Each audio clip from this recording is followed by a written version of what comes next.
that the UPA took was the SIT interferes with policy, impinges on doctrine of separation of powers. The contradiction here, as you can see on your screens, is that it's a delaying tactic. The SIT can't interfere in policy. It has a very, very brief and a very specific mandate. It can't cross those limits. It has no binding powers on the executive, etc. So that was also something that the Supreme Court shot down and did not think stand up to legal scrutiny.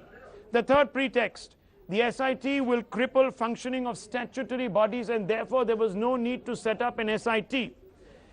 The contradiction here is that it's a bizarre argument. The Supreme Court had slammed the UPA for a slow probe. So many people saw this as some sort of a tool or a ploy to delay, to drag out this entire case. The third big pretext was that the SIT jurisdiction was not the fourth. Now let's go across to the fourth one. The fourth big pretext is coming up on your screens. SIT jurisdiction is not defined, could shut down the government's machinery because of its scope. The contradiction is that there is no basis for such a claim. The UPA appeared to be hiding facts. This is a contradiction that people have extended, legal experts have extended once they went through this defense. The fifth pretext, the SIT would probe unverified inputs and therefore it would lead to exposés and obviously embarrassment for several others. The contradiction here is, and if you look at this on your screen, the SIT scope is well defined. Broad investigation preferred in such matters. Let's look at the sixth pretext, objection to inclusion of sensitive office of RNAW in the SIT. The government said there was no need to have an RNAW officer, a research and analysis wing officer in the SIT. They said that the inclusion of an RNAW officer could affect intelligence operations. The contradiction here, of course, is that the present SIT has an RNAW officer, other SITs have an RNAW officer, especially the ones that were set up to investigate the Gujarat 2002 riots. No one had a problem with that SIT, but this outgoing government did. The UPA had that problem. Let me also bring in Kartikeya Sharma at this point. We'll go through 7, 8 and 9 in just a few moments. Kartikeya, point by point, we are bringing out the pretext that the UPA used in court, pretext that it used in court to oppose the setting up of an SIT. If one was to analyze each one of these pretexts, many people say they don't stand up to legal scrutiny. We know, of course, that the NDA also dismissed them summarily and the Supreme Court dismissed them summarily. So why fundamentally were these pretexts relied upon? Was this an attempt at subterfuge? Was this really someone briefing the Solicitor General in a way that could have strung out the entire investigation, led to, at some level or the other, the stalling of the creation of an SIT so that this entire issue could fall into the morass of the legal system and be continually covered up? Is that the reason? Kartikeya.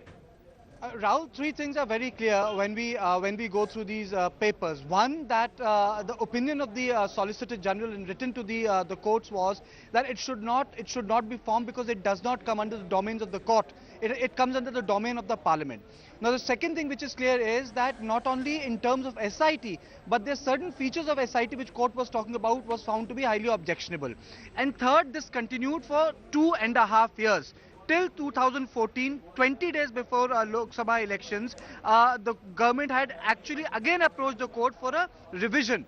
Now, the issue here is that since there is a huge debate on black money and the intention of getting black money between NDA and UPA and Prime Minister, again going for a black money issue in Mann Ki Baat, which took place 48 hours back, yes. One thing becomes very clear, that UPA in its tenure did not show the intention to form an SIT or a systematic body to retrieve the money or retrieve the accounts or retrieve the knowledge and information about it. This is a summary of the intention, Rahul. That's the key. Well, that's interesting, because if that's the spin that is being put, it's a serious one, which is serious implications for the UPA. Let's go to pretext 7. In this pretext, Mr. Gopal Subramaniam argued, of course, he was arguing a brief that was given to him by the UPA government. Certainly those that were formulating this higher up in government, the law minister, perhaps others, that the SIT scope is unbridled, he said, could even suggest institutional changes and violates constitutional law. This is what the UPA argued when it said, or at least tried to extend reasons why an SIT should not be constituted. The contradiction here is that SIT recommendations on institutional changes are not binding. So, under the aegis of the law, none of what it could suggest to make institutional changes are binding upon the executive. So they could have happily have been ignored. This was overlooked. Pretext 8, retired judges on panel to investigate black money would be contrary to the SIT probe, SIT scope really. The contradiction here is that it's a bizarre logic. It's a bizarre logic because this has happened in the past. Many SITs have been set up and they have been in fact run and headed by retired judges. So that's a contradiction in terms, it's a contradiction in precedence. Pretext 9, SIT with retired judges will be serious impediment in the conduct of fair trial in lower courts. The contradiction here is that UPA had overruled similar objections in ordering other SITs. So here is an example of the UPA government coming out with a particular position which itself had overruled in the past in the context of setting up of other SITs. Now, we have been speaking to individuals in the NDA, others who have assessed this, and many people say that perhaps the UPA was falling back on legalities in order to stretch out this particular probe. Is that really true? Let me bring in some of our panelists. Mr. KTS Tulsi first, before I bring in Jaiveer Shergill of the Congress. Mr. Tulsi, let's go through some of these pretexts one by one. I want to pull up those pretexts on our screen. Pretext 1, let's bring out pretext 1 once again. No request for an SIT was made by the original plaintiff, said the UPA government when it argued its case against the setting up of an SIT in the Supreme Court. Sir, do you think this stands up to legal scrutiny, Mr. Tulsi, given the fact that the SC and HC have plenary powers to order SITs? Why do you think such a plea would have been taken, yes, Mr. Tulsi? Well, I do agree with you that this was a rather technical argument, but I do not agree that it was merely a pretext with regard to all the other arguments that were advanced by Mr. Gopal Subramaniam.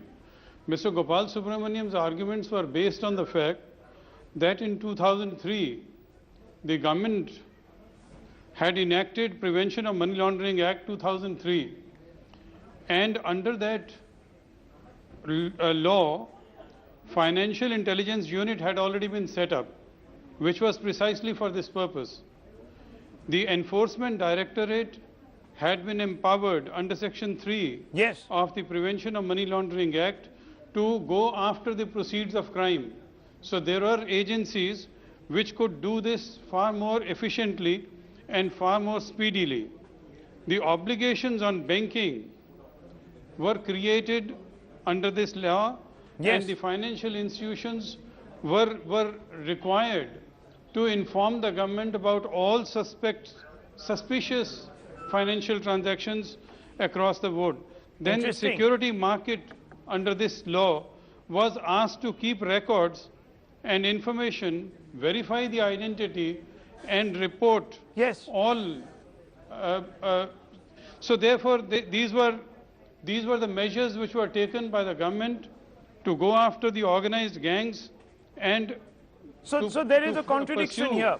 So why do you think, sir, the government would would say that rely... there was nothing done. No, let me ask you, Mr. Tulsi, therefore, since you're endorsing the point we're making... your story said that nothing was done by the UPA. No, I'm not saying that, please. I don't agree with that. No, that's not true. I never said that. I don't think our story made any references to that. All we are saying is, sir, that certain pretexts that were taken by the UPA somehow are either contradictory or appear to be pretexts or technical arguments that don't really have any particular logic behind it. And that is the reason that Rahul, we've brought out these contradictions. Just give 9 me, pretexts. Yes, sir. Please, go ahead. Just give me half a minute. Yes.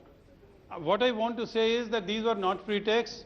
These were genuine reasons. In fact, okay. if I recall correctly, these were the reasons given by Mr. Gopal Subramaniam. True. Even today, I feel that these are good reasons. And I do not know whether the setting up of an SIT where information has to be brought in from other countries is really a good idea. Okay, let me open this out. Also, let me open this out. 15 or 17 That's a different members. point, sir. This is not about bringing information. This is about setting up of the SIT, whether it was something that had been mandated, was it needed to be set up? The UPA government, let me make it very clear.